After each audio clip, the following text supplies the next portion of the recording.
One fine day, China decided to call Australia. A chewing gum stuck on the sole of its shoes, and everything changed after that. Because the paper dragon had woken up a sleeping giant, Australia was never the same again. And Scott Morrison was a man on mission. Hi and welcome. This is TFI Global, the foreign affairs and geopolitical analysis arm of the TFI Media Group. And I'm Atul Mishra, the founder of the TFI Media Group. In this video, we will talk about the endgame of the Sino-Australia rivalry. Let's begin. Australia is probably the only free world nation which opposes authoritarianism purely for the protection of democratic values. You will often find how countries like the US showcase themselves as the leaders of the free world. But in reality, it is Canberra which has truly stood up to Chinese authoritarianism. 3 years ago, former Australian Prime Minister Malcolm Turnbull blacklisted China's leading telecom operator Huawei and ZTE from Australia's 5G network. Later, the US led a major battle against Huawei.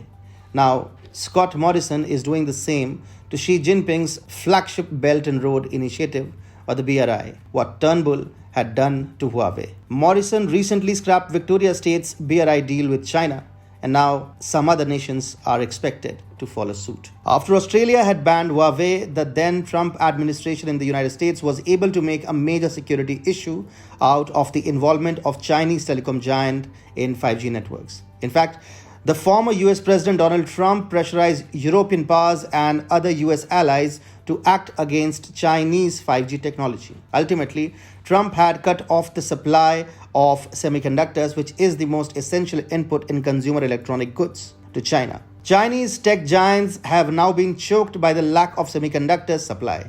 However, Trump's battle against Huawei had actually started with Turnbull's Huawei ban. Now, DW has reported that Australia's decision to cancel Chinese infrastructure projects is a loss of face for Chinese President Xi Jinping.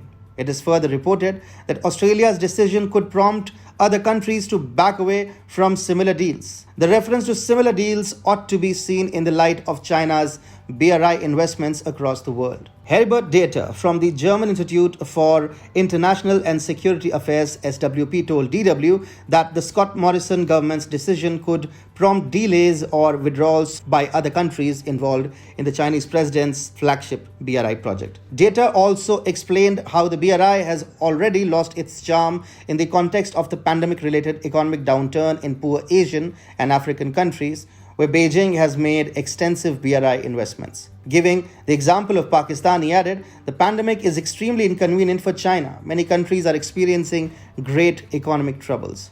Dieter also said China will either have to extend the terms of loans or generally put projects on the back burner for the time being.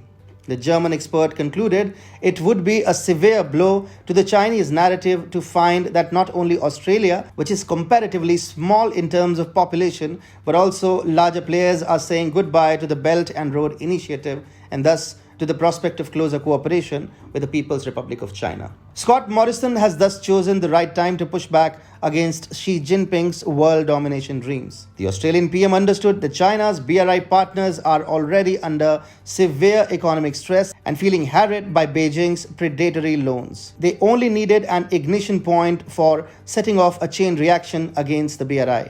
Morrison might just have given a number of Asian and African countries that ignition point. Australia is therefore emerging as the biggest warrior against Chinese communism and authoritarianism. First, it started off a big battle against Huawei's 5G technology, and now Canberra is directly damaging Xi Jinping's Belt and Road Initiative.